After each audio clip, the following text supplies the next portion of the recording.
मैं आपका बहुत बहुत स्वागत करता हूँ हमारे किस्से कहानियों की दुनिया में। ये लॉस्ट लव का पार्ट 2 है। आशा करता हूँ फर्स्ट पार्ट आपको पसंद आया होगा। चलिए ज़्यादा आपका समय ना लेते हुए मैं इसको शुरू करता हूँ। बीते कई सालों बाद घर के अपने छोटे से कमरे में ये मेरी पहली रात थी और आज भी मेरे कमरे में मेरी बीती यादों से जुड़ा सामान हर तरफ फैला हुआ था। माने आज तक मेरे बीते कल को बहुत संभाल के रखा हुआ था। मेरा क्रिकेट बैट, स्टडी टेबल और मेरा छोटा सा टेबल लैंप, सब कुछ वैसे का वैसा ही था। माने दीवारों के रंग तक नहीं बदलवाए थे।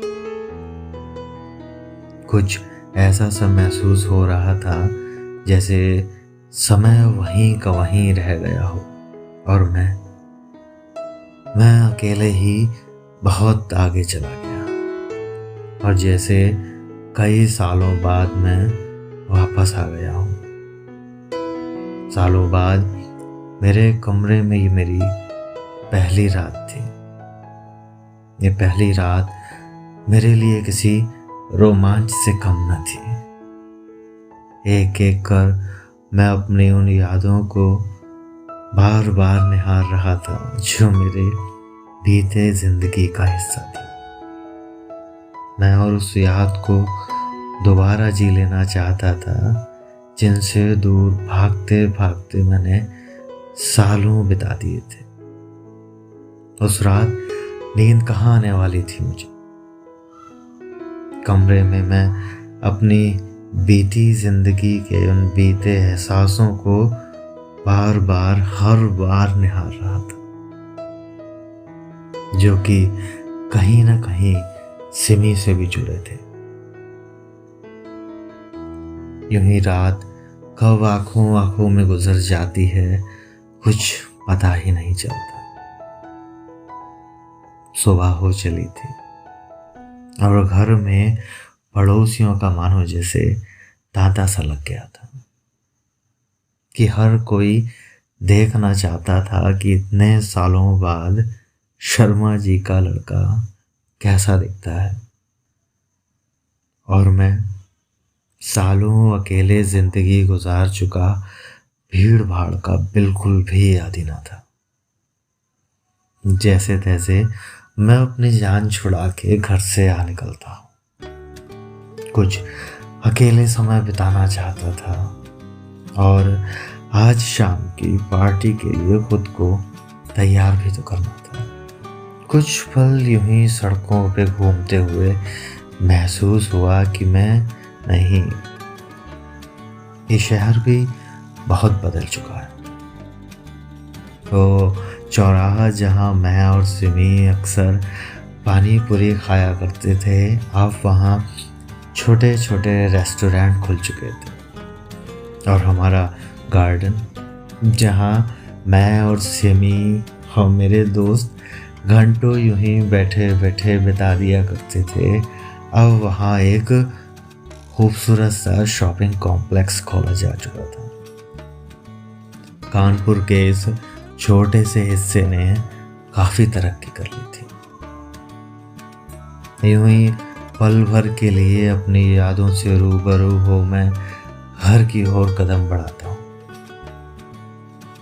यही सवाल जहन में लिए कि मैं वापस तो आ गया हूँ, भले ही पल भर के लिए ही सही, पर क्या आज शाम मैं अपने उन दोस्तों से नजरें भी मिला पाऊंगा जिनको सालों पहले पीछे छोड़ मैं आगे बढ़ चला था।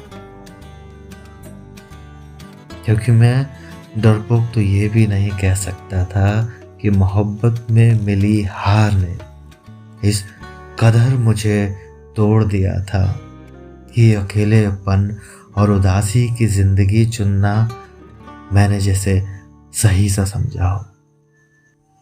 यूं ही इस हिचकिचाहट भरे दिन के बाद शाम हो चली थी। मैं अपनी घर की छत पे बैठे यूं ही कानपुर की शाम के नज़ारे ले रहा था। जैसे हर तरफ आसमान में किसी ने नारंगी रंग बिखेर सा दिया हो। न जाने क्यों आज तक ये शाम मुझे पहले जैसी कभी न लगी। कुछ तो खास था इस शाम में जो पहले कभी नहीं था। अचानक से माँ की आवाज़ आती है कि क्या मैं छत पे ही बैठा रहूँगा, दोस्तों से मिलने नहीं जाना। मैं अपने कमरे में पार्टी के लिए तैयार तो हो जाता हूँ, पर इतने सालों की घबराहट यूं पल भर में भी न जाने वाली थी। मैं दोबारा कुछ पल के लिए यूं ही कमरे में बैठ जाता हूँ, यही सोचता हुआ कि मैं कैसे सबसे रूबरू हो पाऊंगा। माँ की दोबारा आवाज आती है, जाना नहीं है क्या? या यूं ही बस तैयार होके बैठा रहे, जैसे मेरी माँ मेरी घबराहट को महसूस सा कर रही हो। मैं पिताजी की कार ले कॉलेज गेट पे पहुंचता हूँ। मेरे कॉलेज का वो गेट जिसे मैं हमेशा सिमी के साथ पार किया करता था, आज मुझे अकेले ही करना था। जिसके उस पार मेरे बीते यादों के साथी मेरा बेसब्री से इंतजार कर रहे थे। गेट से लेके अंदर सेलिब्रेशन हॉल तक जाते जाते मैं हर रोज पुरानी याद को वही नज़र से देख रहा था जहां मैं और सिमी काफी समय बिता दिया करते थे। हॉल में पहुंचते ही मैं क्या देखता हूँ, हर कोई साथी की बाहों में बाहें डाले एक खूबसूरत से रोमांटिक गाने पे झूम रहे थे। और वही जो मैंने सोचा था कि माहौल मेरे पक्ष में बिल्कुल भी न था। मैं अकेला तन्हा वहां बहुत अलग थलग सा पड़ गया था, और मैं वही किया जो जिंदगी भर करता आया था। अपने अकेलेपन की शर्म लेके एक जाम हाथ में लिए मैं एक अंधेरे कोने में जाके खड़ा हो जाता हूँ, बिना ये सोचे कि किसी की नजर है जो मुझे देख रही है। अचानक अभी कहीं से आ जाता है और मुझे जोरों से गले लगा लेता है और गहरी आवाज में कहता है, राहुल आई एम सॉरी, जो गलती अनजाने में मैंने की थी उसे सुधार लिया है और अब सब कुछ ठीक हो जाएगा। इससे पहले मैं कुछ समझ पाता कि अचानक से खूबसूरत से लिबास में लिपटी अपने हीरे सी चमकती खूबसूरती लिए एक लड़की मेरी नजरों के आगे आके ठहर जाती है। मेरी जुबान मानो जैसे जम सी जाती है।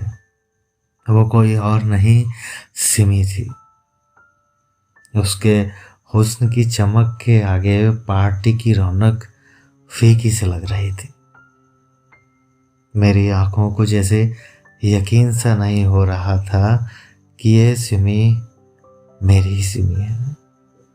मेरी निगाहें जैसे सिमी से हट ही नहीं रही थी, जैसे मेरा दिल कह रहा हो, जी भर के देख ले अपने यार को आज शाम, ना जाने कल ये शाम हो ना हो।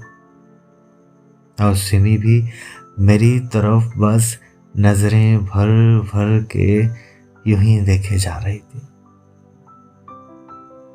यही कि उसके बचपन का दोस्त राहुल कितना बदल चुका है। हॉल में मानो जैसे खामोशी सी छा गई थी। वहां मौजूद हर शख्स बस हम दोनों को ही निहार रहा था और हम दोनों बेवकूफों को उस बात की खबर भी न थी, और होती भी तो कैसे। खो से जो गए थे हम एक दूजे में, अचानक अभी पीछे से जोरों से आवाज देता है कि बस करो यार, अब क्या एक दूसरे को यूं ही देखते ही रहोगे या कुछ बातें भी करोगे। हम दोनों जैसे घबरा से जाते हैं, हर शख्स की निगाहें बस हम पर ही थी। यूं ही अपने एहसासों को समेटते हुए मैं सुमी से पूछता हूँ वो कैसी है और कितनी बदल गई है वो। वो कहती है वो बस ठीक ही है, और तुम भी तो कितने बदल गए हो, लंबे हो गए हो। मैं मुस्कुरा सा देता हूँ, ना जाने क्यों आज मैं बहुत कमज़ोर सा महसूस कर रहा था कि मोहब्बत के इस तूफान को रोकने में मैं और शायद काबिल ना था। बस उड़ जाना चाहता था इस तूफान के साथ में, और शायद आज वो पल था, और शायद आज वो पल आ चुका था जब मैं अपनी मोहब्बत के इजहार के लिए वाकई में तैयार था। और यूं ही दबी सी आवाज में मैं सिमी से वो सवाल कर बैठता हूँ जो करना शायद लाजमी भी था, कि क्या वो अकेली ही आई है। वो खामोश सी मुझे देखती रहती है। वो कहती है मुझे यहाँ क्या किसी के साथ आना चाहिए था। मैंने कहा अपने हस्बैंड के साथ। सिमी मेरी तरफ देखते हुए मुस्कुराने लग जाती है और कहती है अच्छा तो फिर मैं क्यों अकेले आया हूँ। उसके इस आसान से सवाल का जवाब नहीं था मेरे पास। कैसे कहूँ, मेरा अकेले आना तो लाजमी था। मेरा तो कल भी वही थी और आज भी वही है। सिमी ने कहा उसने अभी तक शादी नहीं की, इसलिए वो अकेले ही आई है।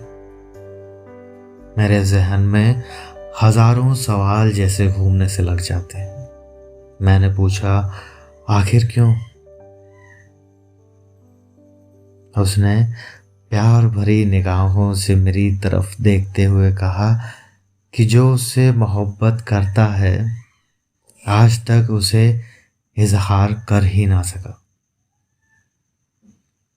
बस उसके इजहार का इंतजार है उसे। मैं समझ चुका था कि सिमी का इशारा मेरी तरफ ही है, और मैं तो पहले ही यहाँ खुद को मोहब्बत के हवाले कर चुका था। हमारे बीच की लंबी जुदाई का दर्द सिमी के चेहरे पे भी झलक रहा था। अचानक उसकी आंखों से जैसे आंसू बहने लग जाते हैं। मैं सिमी को अपनी बाहों में जकड़ लेता हूँ। कुछ पल यूं ही हम एक दूसरे में सिमटे रहते हैं, और अचानक हॉल मानो तालियों की गड़गड़ाहट से जैसे गूंज सा उठता है। और मैं क्या देखता हूँ कि नज़दीक ही खड़ा अभी हम दोनों से भी कहीं ज़्यादा इस पल के एहसास में कहीं गुम सा था। कल मैं सबके नज़दीक होते हुए भी कितना दूर था, और अब किसी से दूर जाने पे भी फासले न होंगे।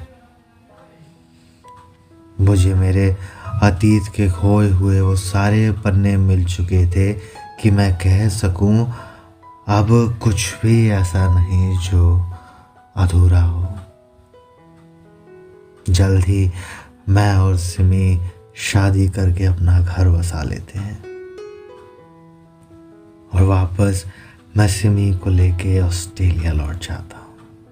खामोशियों में डूबा हुआ मेरा वो बड़ा सा घर जैसे मानो रोशन सा हो जाता है। सब कुछ जिंदगी में जैसे सामान्य सा हो गया था। बहुत खुश थे हम और इसी खुशनुमा पल के साथ इस कहानी का अंत होता है।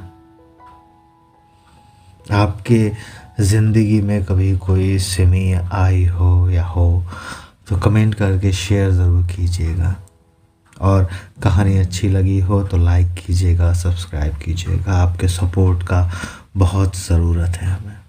नमस्कार।